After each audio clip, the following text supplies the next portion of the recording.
দেখুন বন্ধুরা, পশ্চিমবঙ্গে আলুর অবস্থা। সামনে স্টোর, আর স্টোরের সামনে দেখতে পাচ্ছেন পরপর ট্র্যাক্টর একদম দাঁড়িয়ে রয়েছে স্টোরে লোড করার জন্য। মোটামুটি সারাদিনে এক ট্র্যাক্টর গাড়ি মাঠ থেকে লোড করে রয়েছে, এখানে দাঁড়িয়ে যেতে হবে। এক ট্র্যাক্টরের বেশি খালি হবে না, যা পরিস্থিতি। একদম জয়রামবাটি মায়ের ঘাট থেকে শুরু করে একদম শ্রীমা স্টোর, পাশে একটা স্টোর দেখতে পেলেন, আবার একটা স্টোর দাদাও খালি হচ্ছে না, এত স্টোর থাকা সত্ত্বেও। এই দেখুন,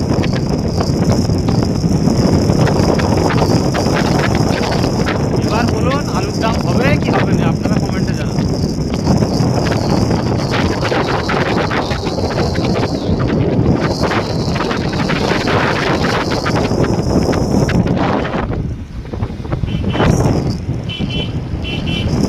দেখতে পাচ্ছেন লম্বা লাইন ট্র্যাক্টরের, কত দূর দেখে নিন।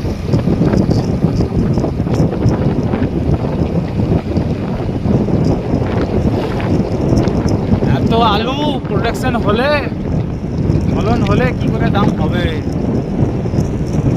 আলু শেষ নাই মাঠে। এখন আলু দেখুন, মাঠেতে আলু আছে, তারপরেও ট্র্যাক্টরের লাইনটা দেখুন।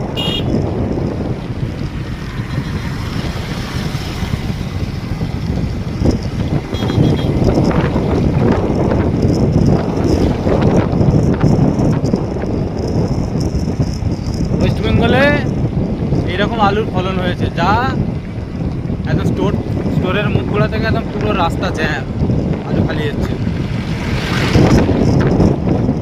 গরমবাড়ি থেকে শিওর ছেড়ে দিয়েছে।